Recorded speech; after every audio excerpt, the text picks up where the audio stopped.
targeted to you, getting you in that activation mode and prepping you for the week. Yeah. Yes. Last week we started the series Building Empathy, and we're going to be running that series throughout the month of October. Yes. And last week for those who missed out on last week's show, Koladi, I would love for you to do a quick recap. Okay. So we drew the difference between empathy and sympathy. All right. And we were able to help our listeners understand why empathy is different from sympathy. Yes. And then the word we kept resonating through last week was empathy, seeing with the eyes of another, listening with the ears of another. Yes, true. And of course, feeling the heart of another. So we're able to lay that as a foreground, and all business and business owners understand that the more empathetic you are, the more your business positions for growth. So that I think that's a quick way to recap what we discussed last week. Except of course, you want to now put feelers in. I know. I was a bit confused with sympathy and empathy, and you actually expatiated on that as well, which is good. Okay, now this morning we are taking the conversation further, Koladi. Okay. This has been ongoing for the past 1 week or more. I'm talking about the NSAS protest. Oh, interesting, NSAS.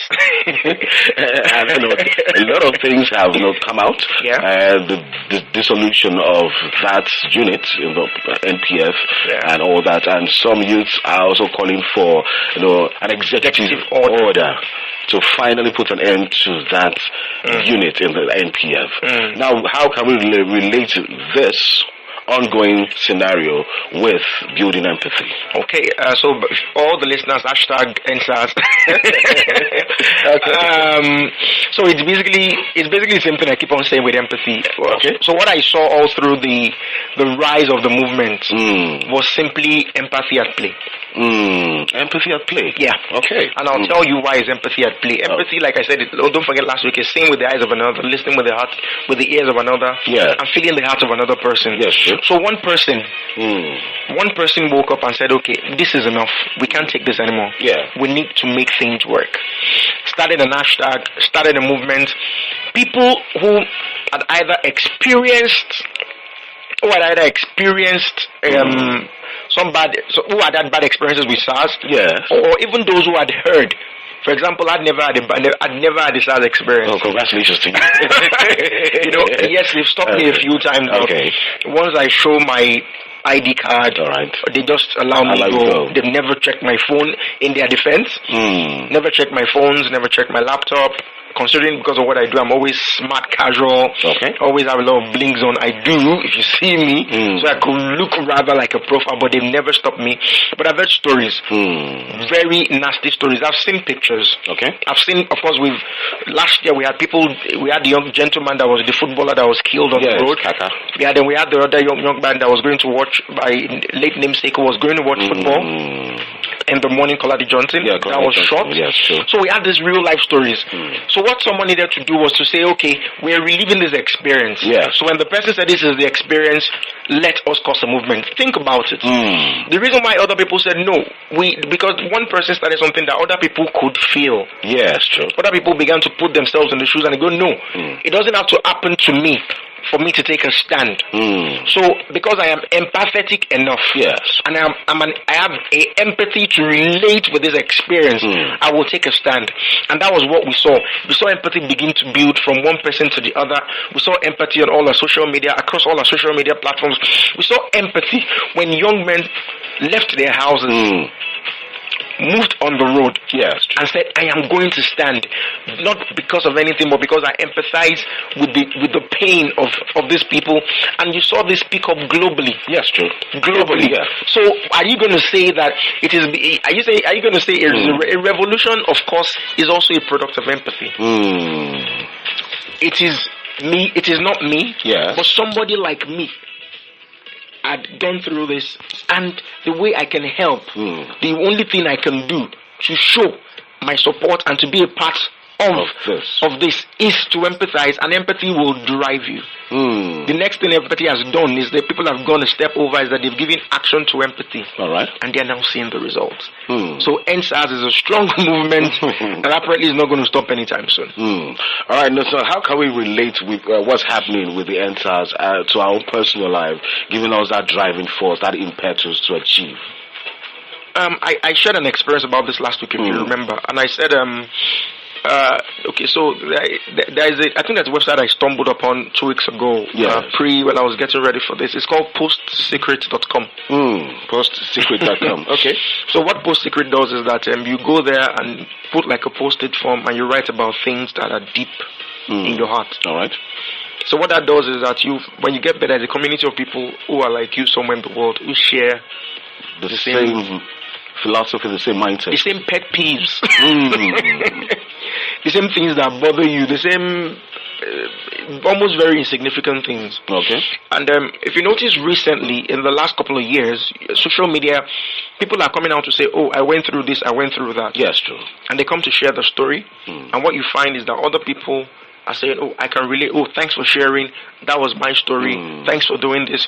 It was my story. Thanks for doing this. It was my story. So I think with regards to NSAS, I think it's a classic example. Okay. You know, and I said it earlier. Someone experienced the pain. Yeah. Okay, we had the young man Ishak that was killed some days ago. Yes, true. I watched the video of the father crying on media, and as a parent, I felt really bad. So, are you saying I could empathize more because I was a father? Maybe. Because I have a son. Or because I'm a parent. All right. So what if I wasn't a parent? I can also empathize because I am somebody's son. Son, yes, true. Very true. Right? Yeah, true. So what happens, other people can also watch the video and feel the man's pain and cry the man's tears, because empathy is something that we have. Yes. Another thing I also didn't mention last week, empathy is also a skill. A skill, okay. You know, so it's there, but you need to build it. Remember last week I said, when I saw the research of what empathy was like between 1979 and 2019, that the difference was a lot. Yes, true. People have become less empathetic. So there's also a research we do, or rather that's been done, that is called the crowd mentality test. Okay. So what the crowd mentality test is this: that when people are in a group, right? Yes. People they have the tendency to be less empathetic to a need that they see, or a struggle that they see. Why? Then because the famous philosophy of this: everybody expects anybody to do what nobody will do. Everybody expects everybody to do what nobody will do. Colady, let's take 5. Well, would you come back? Continue the conversation right here on Activate. Keep it tuned. We'll be right back.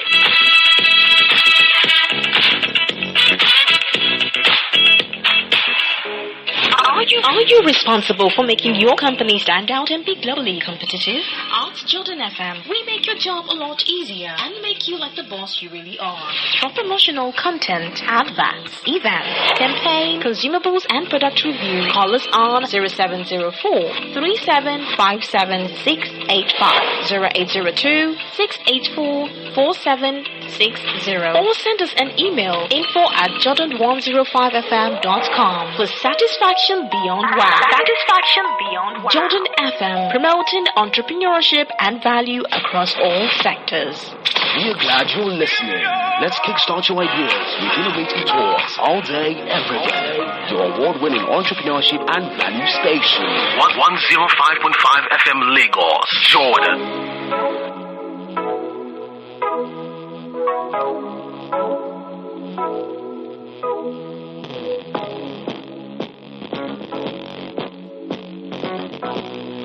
Time check right here, 20 minutes to the hour of 7 right here in the city of Lagos. Still tuned in to Activate right here on Jordan FM.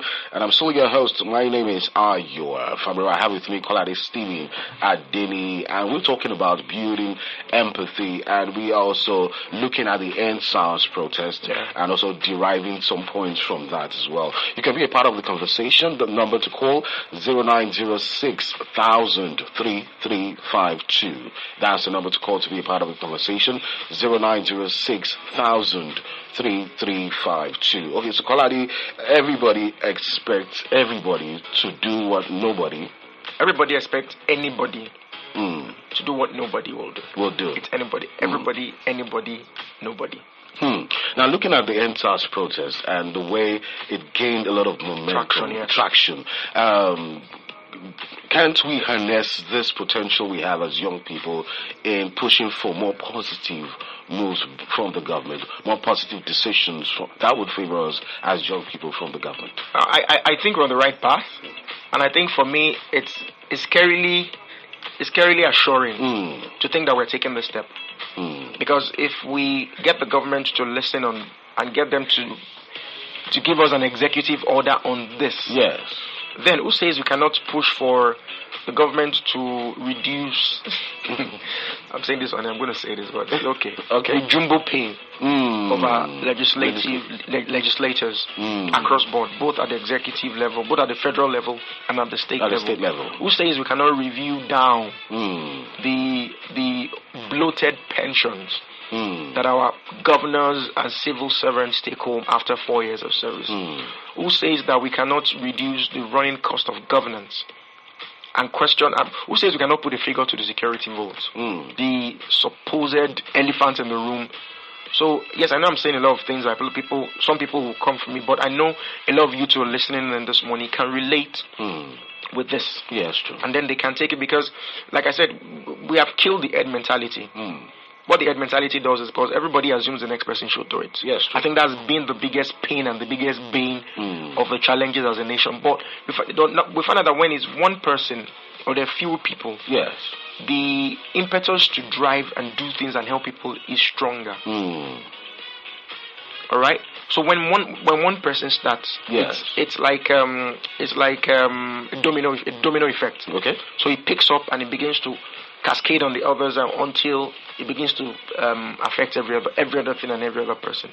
So that's also why I feel that people also need to understand. And then don't also forget that empathy is also communication. Yes, true. Empathy is key communication. And then, like I was saying just when we went on the break, business owners should know that we also have a thing for them. One of the biggest challenges I've had as a young business, or rather as a startup, yes, is that the biggest challenge I've had is because I feel people take advantage of the fact that I will relate with the pain.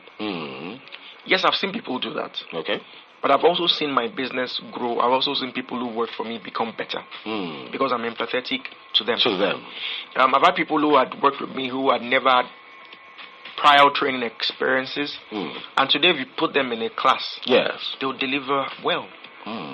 And so most of these guys would fight me, but what I did was I understood the fact that I needed to push, to prod, to coach, to lead them by the hand. And when we have a Monday meetings, the strategy sessions, and I say do this, and in the strategy sessions I'll just put you up as talk to us about something and oftentimes, yes, you find out that these people will begin to build confidence. So I'm probably having a session and I just break the session and I just throw it on you and I go, okay, can you just continue the session from here? And yes, you see them flounder a bit, yes, but over time you see them begin to do well and thrive. We've had a lot of success story. So what am I trying to do? It's about, because as a leader, do not be scared to be vulnerable with your people. That in itself is a tall order. Yeah, I know. For quite a number of leaders. I can agree, and I agree with you totally.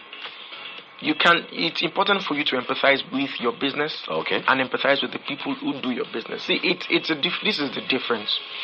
Most business entrepreneurs feel that the concept of being in leadership and running a business is the ability to shout out instructions. Right? Yeah. Or to micromanage by saying, do this, do that, do this, do that. And the question is, if you're micromanaging, so why are you paying a salary? That means assumably the person has something you don't have. So if the person has something you don't have, that means the person is bringing something new to the table. Yes. So your responsibility is to help that person by empathy. Lead them through the hand to turn whatever it is they're doing and give you results. Without fear that they will take your place, they will steal your customers, or just that you feel like you're wasting time. Empathy will say, why are you not? So before you say, why are you always dropping the ball? Why are you useless? Why don't you find out whether she's having issues with her spouse, okay, or she's probably having a rent issue at home, or just maybe she just broke up with her boyfriend yesterday. All right. Or maybe it's the guy who probably just lost someone. You know, there are a multiplicity of things. All you need to do is just to step into that show and go, what exactly is happening? Why are you not performing? Why are you not performing at your best? Think about that. So until business owners begin to realize that this is not about it, for me to increase my business to scale up to the place where the business is doing well, you must be in the shoes of the people. I was speaking to a number of people recently, and I realized that most of the businesses are picking up. Yes. Post the COVID era, are businesses where the people felt like the business genuinely cut their salaries because it was needed. So I spoke to a number of people. So when I spoke to some people, and they tell you I had a salary cut, they will tell me I had a salary cut because the business wasn't doing well. I understand we were not making money during COVID, but that now we're back. We're putting ourselves out there, and the business is turning around. They could understand the situation because the business owners were able to get them to empathize with the reality. Yet I've seen other people who goes, they just sent me away. I was just fired, just because of COVID. So the same experience, but two different responses. So while one business leader communicated and said, okay, the way to go is this, another says, okay, the way to go is that, okay, this is our reality, this is what we need to make the best out of, and this is how we're going to get the best from it. So empathy is definitely communication.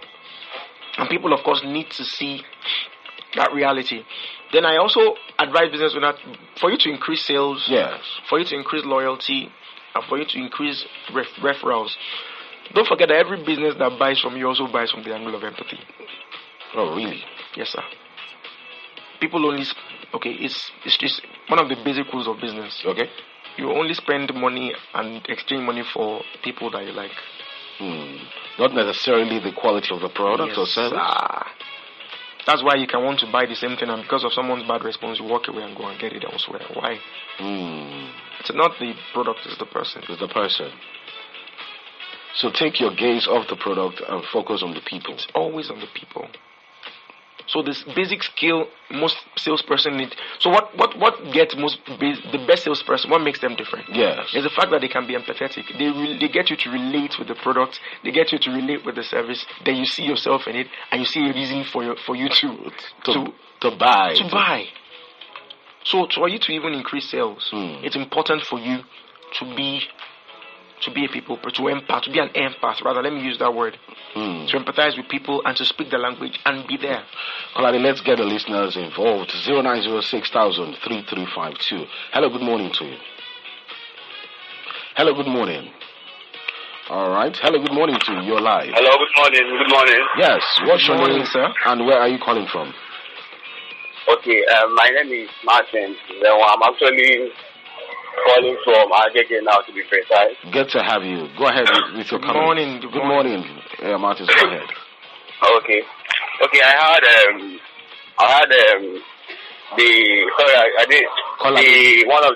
had one of the scenarios your guest talked about the everybody, nobody, how would I put it? Infant, right? Oh yes.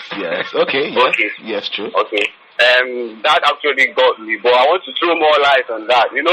For every human being to be empathetic, you have to have someone who actually wants to do the doing, like he wants to do the stuff. Say you get? Yeah. Okay, yeah. You need to have someone who has the ability or the mindset of doing the stuff. So that story, actually, let me say, there are we have 4 persons. Yeah. Everybody, somebody, anybody, and nobody. Yes. So there was an important job to be done. Yes. And everybody was sure that somebody would have done that job. Okay. So anybody could have done it. Yes. But nobody did it.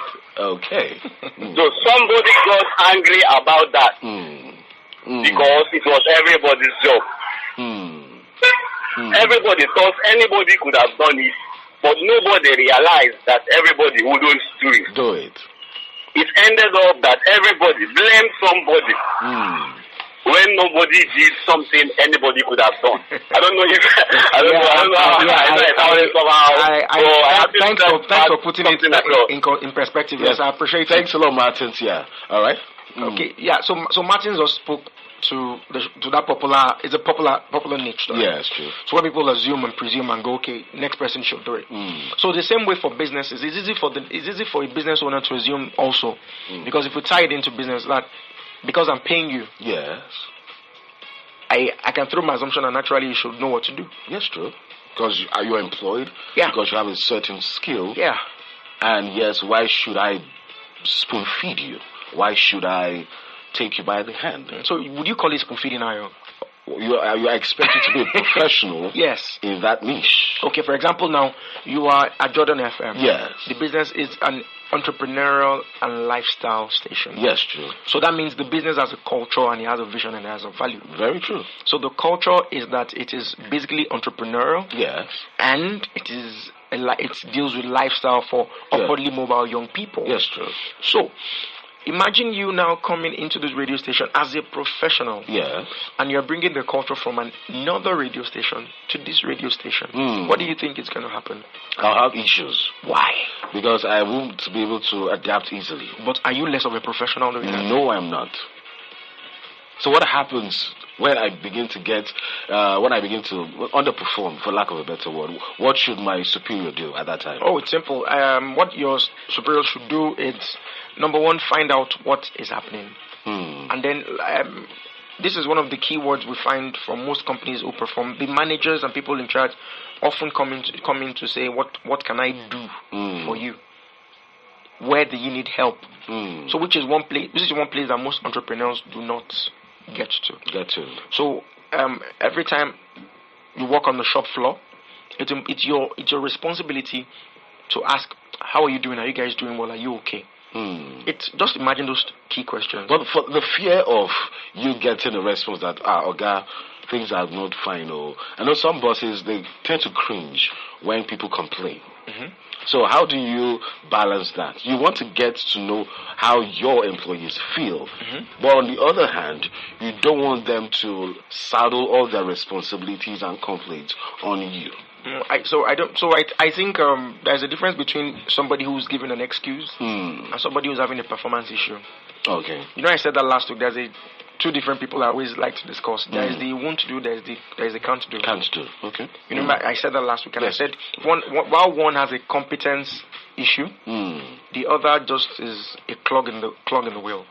So you must identify them exactly for who they are. For example, if you have I don't expect that you get on the job today. Yes. And in the space of 1 month, you're already saying you have issues. Or sorry, in the space of a week. You're already saying I'm not performing because that is inexcusable. That's why you come into every workplace and there's a period, there's a probation period before you're finally made a full staff and you get full staff benefit. Yes, true. It's with every business. So even with the probation period, I'm saying that business owners shouldn't be scared. Let them talk. It's talk, right? Yeah. Address it.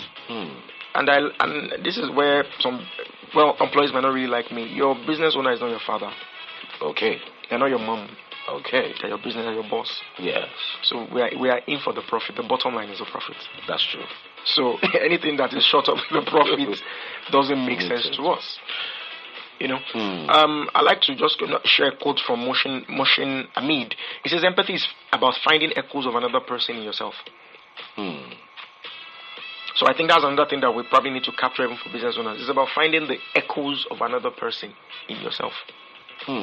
So that which for me, when I found it, I felt like this is very profound. So it's like literally me standing in front of you. Yes. And me beginning to feel whatever you're feeling, even with or without words. That's deep. That's really deep. Kolade Steven, we have to wrap up at this point.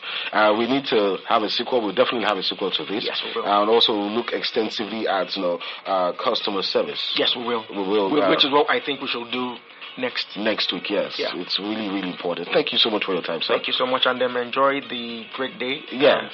Hashtag still NSAS. Yes, Youth sir. out there, and we're going to Now, have an activate. I think it's now reform SARS and end police brutality. I think that's the hashtag. That's the hashtag now. So it takes a bit of catching up, but we'll get there. definitely. To follow Kolade Stephen Adeni on socials. Yeah, Kolade Stephen Adeni on LinkedIn. Kolade Stephen Adeni on LinkedIn and Facebook. Kolade Ask on Instagram and Twitter. Thank you so much, Kolade. Thank you very much. Stephen Adeni, MD 361 Degrees Limited, is also a certified life coach. Do have a great week ahead. Fantastic one. All right, keep it tuned right here. I'll be back for the newspaper review.